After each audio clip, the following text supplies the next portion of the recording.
Hello बच्चों, ईश विद्या कार्यक्रम को मैं तुम सबका स्वागत करता हूँ। तो हम पढ़ते थे घोड़े ने जान बचाई। तो उसका जो बचा हुआ भाग को हम पाठ करेंगे। तो राणा का मुकाबला बादशाह अकबर के साथ हो जाता था।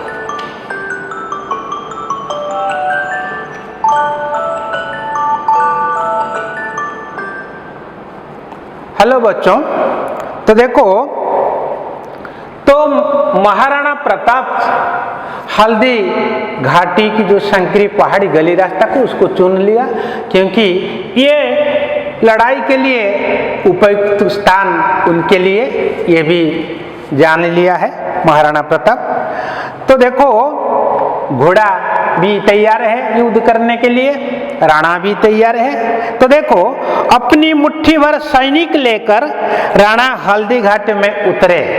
अपनी मुट्ठी भर सैनिक लेकर राणा हल्दी घाटी में उतरे। माथे पर चुटकी भर धूल लगाई। मातृभूमि को प्रणाम कर रही, मातृभूमि को प्रणाम कर ही रहे थे कि मुगलियां फौज टिड्डियों की भांति आ धमकी। तो देखो, अपनी मुट्ठी भर सैनिक लेकर राणा हल्दी घाटी में उतरे। मुट्ठी भर सैनिक का अर्थ क्या? निजर अल्प संख्यक सैनिक मानक नेइकिरी राणा हलदी घाटरे पहुंची गले।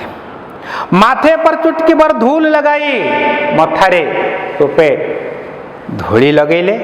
मातृभूमि को प्रणाम कर ही रहे थे कि मातृभूमि को प्रणाम करुथिबा समय मुगलिया फौज टिड्डियों की भांति या धमकी। मुगलिया फौज अर्थात ये मुगलिया फौज उनका ये फौज है। तो मुगलिया फौज कैसे आ धमकी? टिड्डियों की भांति। फौज का अर्थ क्या जानते हो? सैनिक। तो टिड्डियों की भांति आ धमकी। तो टिड्डियां क्या जानते हो? टिड्डियों एक प्रकार के पतंग है जो दल बांधकर आती हैं, पेड़ पौधे के पत्तों को फौरन खा जाती है। ये गोटे प्रकार पतंग बा पंगोपाल जहाँ आम कहवा, से दल बांधिक आसती एवं गछपत्र पत्र बा फसल को से तुरंत खाईकरी ध्वंस कर देती। जेमिति पंगोपाल माने माड़ी आसती, तो मुगलिया फौज मुगल मानकर सैन्य माने मध्य राणा ऊपर आसिक प्रबल मात्रा रे आक्रमण करदेले। राणा ने देखा शहजादा सलीम जंग जीतने आया है। सैन्य बादशाह अकबरंकर सैन्य हेले से जने सेनापति शहजादा सलीम।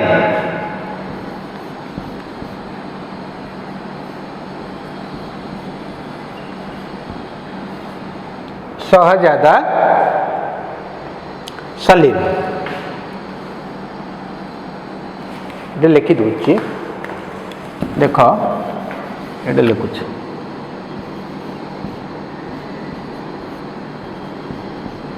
शहजादा सलीम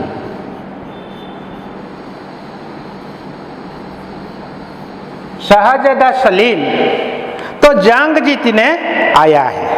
क्या जीतना आया है? जंग। तो युद्ध को भी जंग कहा जाता है। जंग का अर्थ युद्ध। जंग कहले जानिଛ? युद्ध, जंग।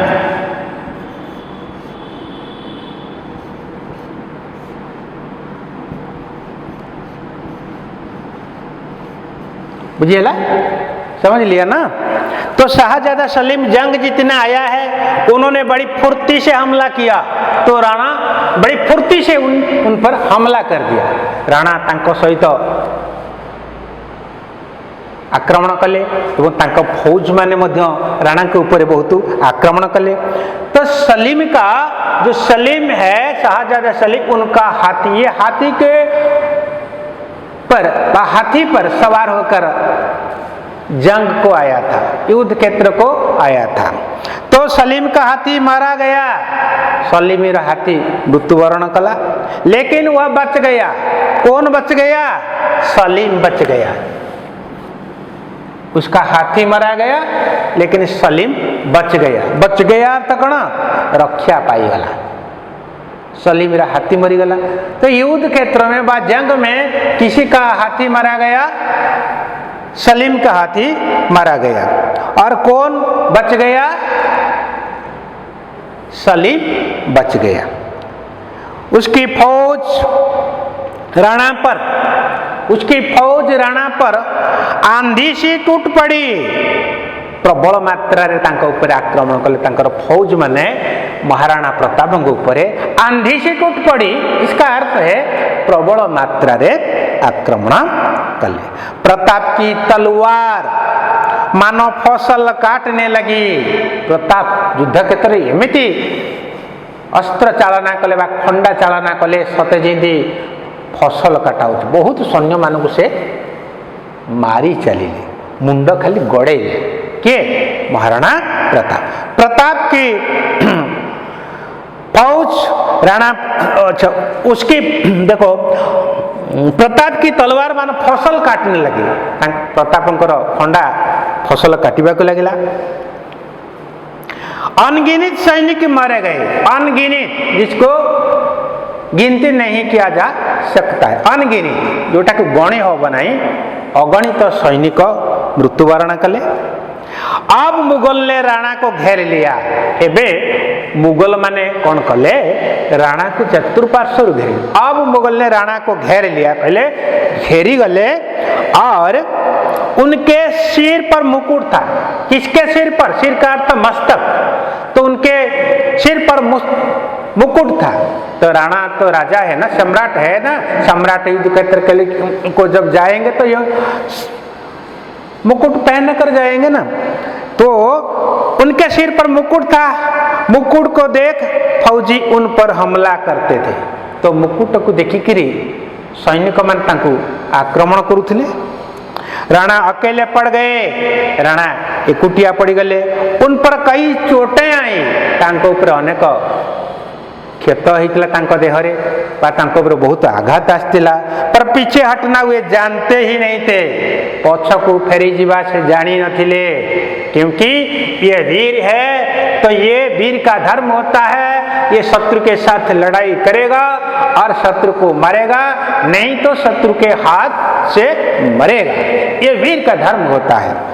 वीर कभी भयभीत नहीं होते हैं, ये डरते नहीं है, ये भीरू नहीं है और कायर नहीं है।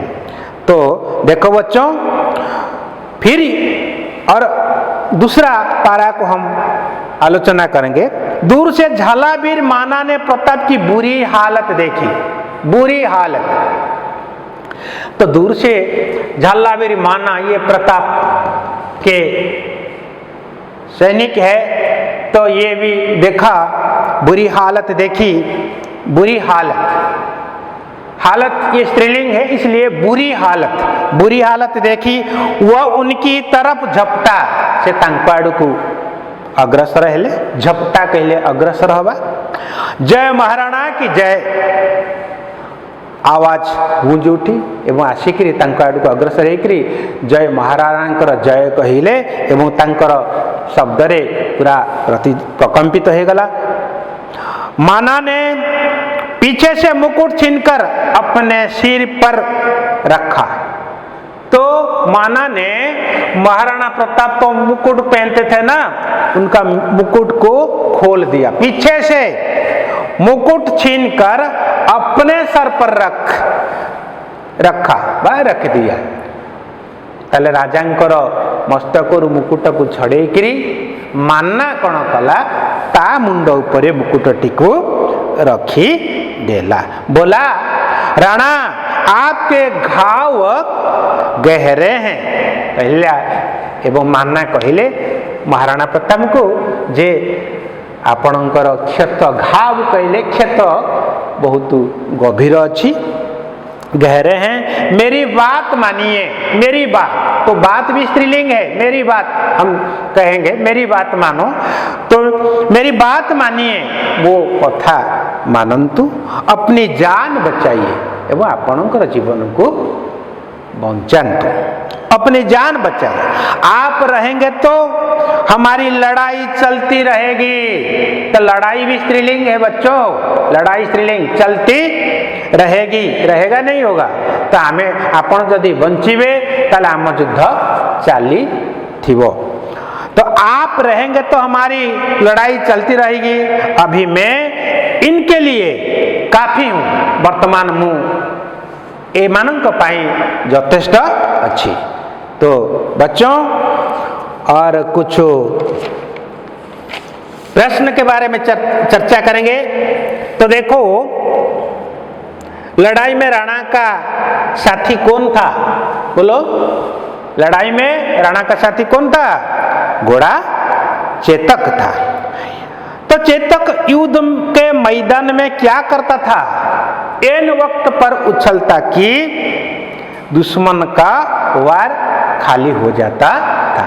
तो बच्चों, आज के लिए इतना ही है। मैं आशा करता हूँ ये तुम्हारे लिए उपयोगी बनेगा और तुम घर पर ये जो विषय है घोड़े ने जान बचे, इसको बार बार पढ़ो और बार बार भी लिखो।